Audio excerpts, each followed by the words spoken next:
حضرت عیسیٰ بن موسیٰ ہاشمی اپنی بیوی سے بہت زیادہ پیار کرتے تھے۔ ایک دن 14ویں رات کا چاند چڑھا ہوا تھا تو بس سبقت لسانی کہہ لیجئے، کہنے لگے اگر چاند زیادہ حسین ہے تیرے سے تو تجھے تینوں طلاق دیں۔ بیوی نے فوراً پردہ کر دیا، حجاب اوڑھ لیا، کہا کہ چاند تو پوری آب و تاب کے ساتھ چمک رہا ہے اور میری رنگت میں وہ چمک تو نہیں ہے، لہذا تو نے مجھے تینوں طلاقیں دی تو طلاق واقعہ ہو۔ بڑے پریشان ہو گئے، رات بہت مشکل سے گزاری، صبح خلیفہ منصور کے پاس آ گئے، میں رات اپنی بیوی کو یہ کہہ بیٹھا ہوں تو اس کے بارے میں کیا حکم ہے؟ تو خلیفہ منصور نے علماء کو بلایا اور یہ مسئلہ سامنے رکھا۔ سب نے کہا طلاق ہو گئی، کیونکہ بہت خوبصورت ہوگی لیکن چاند تو پھر بھی چاند ہے۔ ایک عالم خاموش بیٹھا رہا اور وہ شاگرد تھا حضرت امام اعظم ابو حنیفہ۔ سب نے کہا طلاق ہو گئی۔ منصور پوچھنے لگا کہ تم نہیں بول رہے ہو؟ تو کہا بولوں؟ کہا ہاں بولو۔ انہوں نے کہا بسم اللہ الرحمن الرحیم والتین والزیتون وطور سینین وہذا البلد الامین لقد خلقنا الانسان فی احسن تقویم۔ اس عالم نے کہا کہ میرے رب نے قرآن میں کہا ہم نے انسان کو سب سے زیادہ خوبصورت پیدا کیا ہے۔ احسن ہے، صرف حسین ہی نہیں ہے، احسن ہے، اس میں تفضیل کا صیغہ ہے، سپرلیٹو ڈگری جس کو کہتے ہیں، سب سے حسین پیدا کیا، اس سے آگے درجہ حسن کا نہیں ہے۔ تو کہا چاند جتنا مرضی حسین ہو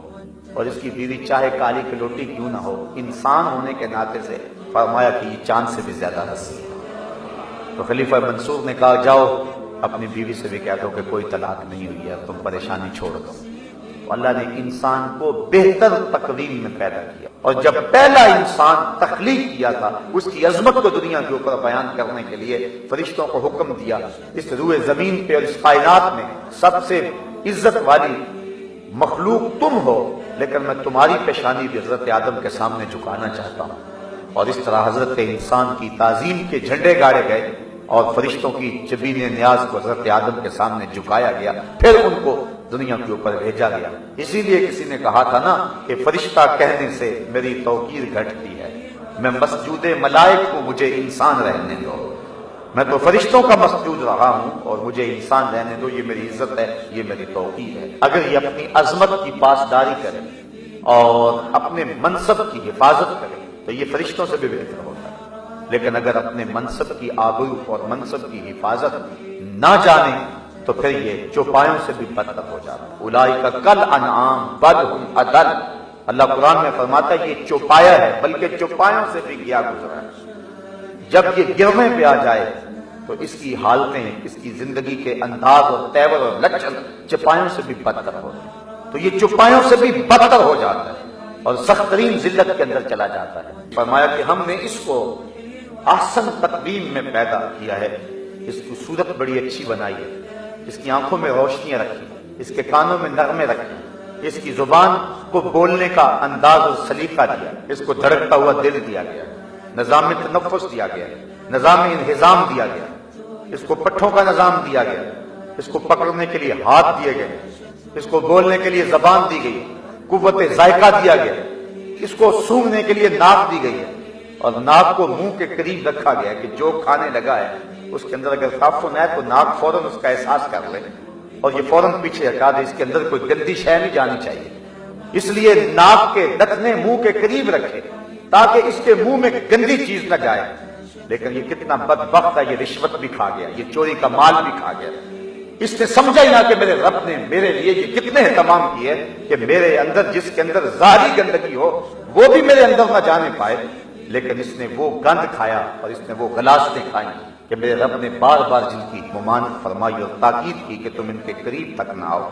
تو انسان جب گرنے لگتا ہے تو پھر بہت نیچے لڑک جاتا ہے، اس لیے فرمایا ثم رددناہ اسفل سافلین، پھر اسے ہر نیچی سے نیچی حالت کی طرف پھیر دیا گیا۔ اللہ اکبر۔ علماء تفسیر نے اس سے مراد بڑھاپا بھی لیا ہے کہ پھر وہ بڑھاپے میں چلا گیا اور وہ جو بچپن والی حالت تھی پھر اسی حالت میں آ گئی، پھر قوا مدمحل ہو گئے، آنکھوں کی بینائی کم ہونے لگی، کانوں کے پردوں کے اندر وہ آواز اور وہ فہم کا جو نور رکھا گیا تھا وہ مان پڑنے لگا، پھر اعضاء مدمحل ہو گئے، پھر ٹانگیں لڑکھڑانے لگی، ہاتھوں کی گرفت کمزور ہو گئی، پھر کڑیل جوان شخص جو تھا جب بڑھاپے کی طرف گیا تو اس کی کمر میں خم آنے لگا، پھر بالوں میں سفیدی اترنے لگی، پھر دانت گرنے لگے، پھر اسی عالم کے اندر جس طرح بچپن میں تھا پھر کسی کا محتاج ہو گیا، پھر گندگی میں بچھڑ جاتا ہے تو خود اپنے آپ کو دھو بھی نہیں سکتا ہے، پھر ایک گھونٹ دودھ کا محتاج ہو گیا۔ زمانہ جس کا محتاج تھا آج اس نے پانی بھی مانگنا ہے تو لوگوں کے چہرے کے تیور دیکھتا ہے، تو زمانہ پھر اسی حالت میں اس کو پلٹا کے لے آیا۔ یہ ہے ثم رددناہ اسفل سافلین۔ اللہ اکبر، کاش کے انسان بوڑھوں کو دیکھ کر اپنی زندگی کو اللہ کی دہلیز پہ لے آئے، کاش کے بچوں کو دیکھے تو اپنی زندگی کو روشنی دے لے، لیکن انسان اگر عبرت پکڑنے لگے تو عبرت پکڑ لیتا ہے، اور نہ پکڑنے پہ آئے تو اس کے سامنے بڑے بڑے واقعات بھی ہو جائیں لیکن یہ عبرت کا نور حاصل نہیں کر سکتا ہے۔